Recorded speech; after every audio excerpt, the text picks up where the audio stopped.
Harry died there. That's where he died. What did he die from? He had to have a surgery. They never did tell me exactly what. It was something in here that his food wouldn't pass through. I thought maybe it was cancer, but they never did tell me that.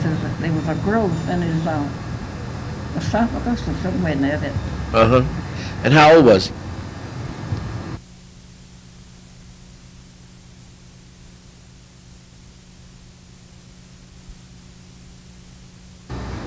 '49 or '50.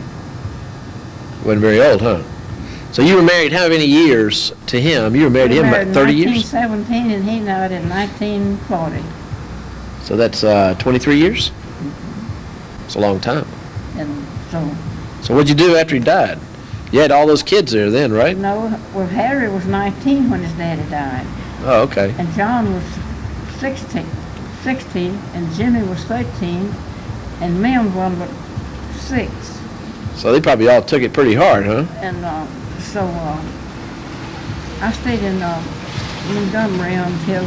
Birmingham. No, I stayed in Birmingham until 1944. And then I married Robert with Casper. So how'd you make a living with 4 boys in Birmingham? I had the insurance, and John and Jim and Mem got Social Security, and I got Social Security. But I put Harris, the insurance he left, in savings. And when my boys went in their service, I rented their rooms. Oh, okay. I had a couple from Ohio came, and her husband was a soldier, and he was working there. They were assembling planes or something in Birmingham. He came in one afternoon and said his wife was coming in the next day, and with a little boy about the age of Mem, and he had walked all day and couldn't find a place. So how'd you meet Robert?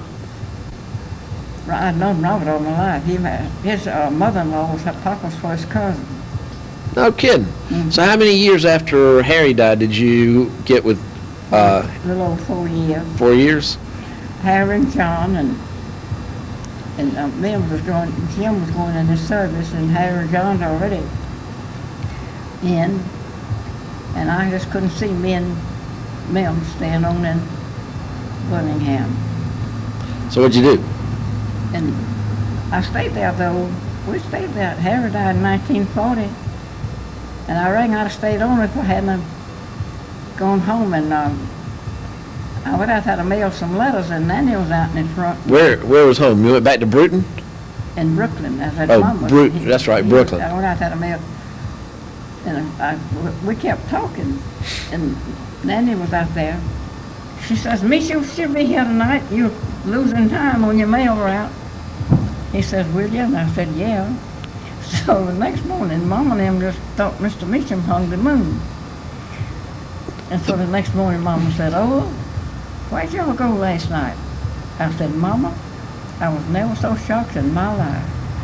I said, "Mr. Meacham, your old love was lame. And we don't go down one and talk a while, and then go down another." How old were you then? I was in my early 40s. Oh, okay. And I said, and then we go down another one. Mama said, "Mr. Meacham wouldn't do such a thing." How old was he then? About the same age? About 40 something? He was older than me. Oh, yeah, and y'all were out parking in the car and smooching and all? I didn't know. We went to the picture show. I want to shock my mama. Oh, okay. Mama said, "Mr. Meacham wouldn't do such a thing." I said, "How about me?" They had the music up that day. Oh. Hey. Hi. Hey, little girls, little boy. Bye. And I was always teasing Mom anyway. She never knew when to believe me. And when I told her that we'd been down this lane at Lover's Lane, that Lover's Lane, Mama said, "Mr. Meacham wouldn't do such a thing." And he looked like a preacher the way he dressed, with dark suits. And we went to see one of his brothers. We hadn't been married long. I lived up in North Alabama, and Harry had left his clothes with me when he went to service, and Harry had the prettiest suit that was kind of pretty blue and double-breasted, and Robert could wear it. And I said, Robert, don't wear that dark suit today, wear this. He says, that's Harry's. I said, that's all right. Harry's not here, he's in the service. I said, you wear it. So where was he going to wear it to?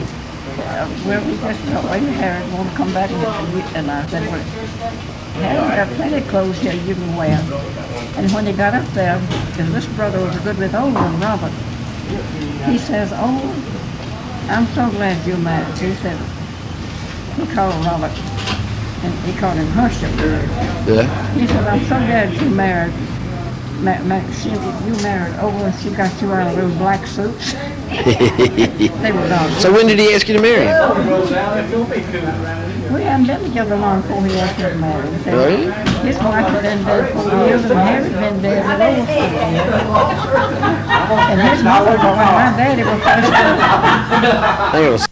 chicken and beef and pork and chocolate barbecue, and we'd have the best time. Yeah. That night we'd have a square dance.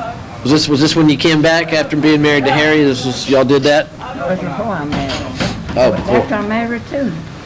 Papa called all the square dances. Yeah? They call them the figures. And I did my, Papa had me out on the floor dancing with him when I was about 5 years old, doing the square dance. So you got married to Pop in what year? When did you marry Mr. Meacham? We married at the Methodist, no, we didn't marry at the Methodist church.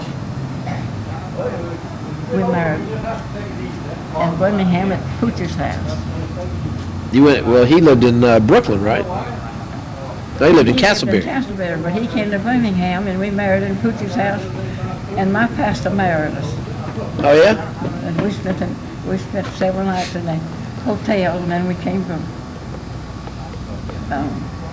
John got a leave of absence from service, and Harry got a leave, and Jim was just fixing to go, so they were there with 3 boys. Harry gave me away. He did? Yeah. Wow. So how long were you married to Pop? We all called him Pop, right? Mm-hmm. We were married in 1944, and he died in 1967, wasn't it? It was after I got my driver's license because he let me drive his car, remember? Mm-hmm. So okay, so I guess everybody, you got married in 1944, and you had, most of the boys were gone except Mims, right? All the boys were gone except Mims. Except Mims. You know what I heard Mims tell Poochie when Harry died, when Mr. Meacham died? He says, I've lost more than anybody. I've lost 2 daddies. Well, he had, because he wasn't but 12 years old, and he looked like he's about 7 or 8. And, He was 12 when Pop died? No. He was, how old was he when Pop died? He was... He had finished, he was in his service then. No, he wasn't. He wasn't in his service. 67. He already had kids by then. I think he was in alternate school. So what happened to Harry? Harry died of a heart attack? My Harry. Your son Harry. 1940. No, that was your husband Harry died in 1940. He died in 1940. Harry died in 19...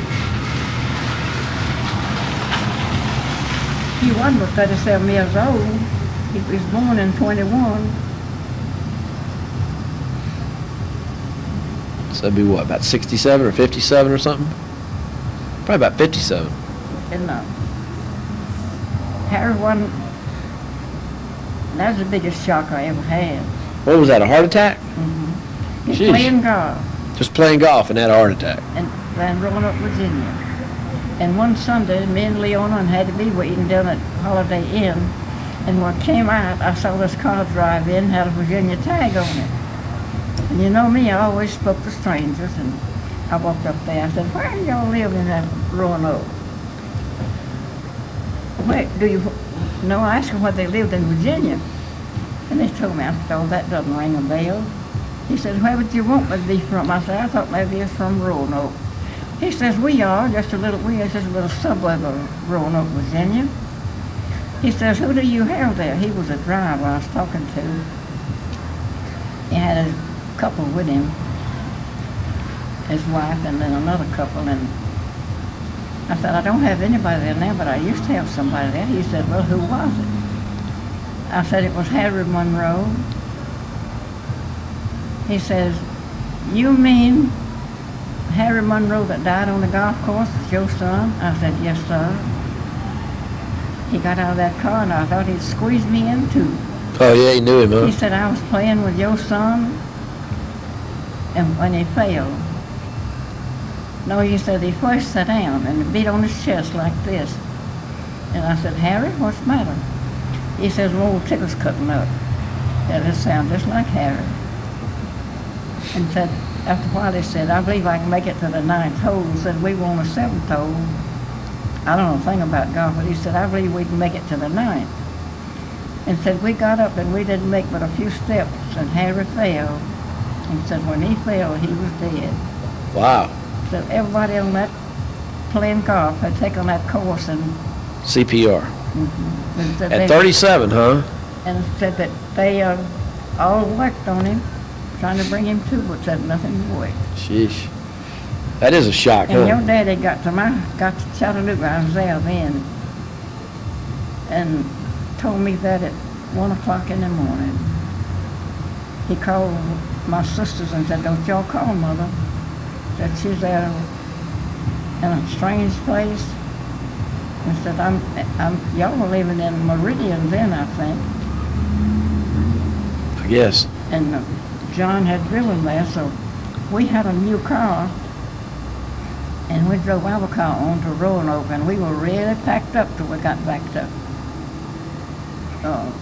Chattanooga and put some. We had some on top of the car and in the car, and and Beth and Becky and little Buddy wasn't but 3 years old. Gee. So now, then Big John calls you every night at 9 o'clock, and then then he catches leukemia. That must have been a shock to your system. John was a eldest boy, and his daddy was hard on him. But I saved, and twice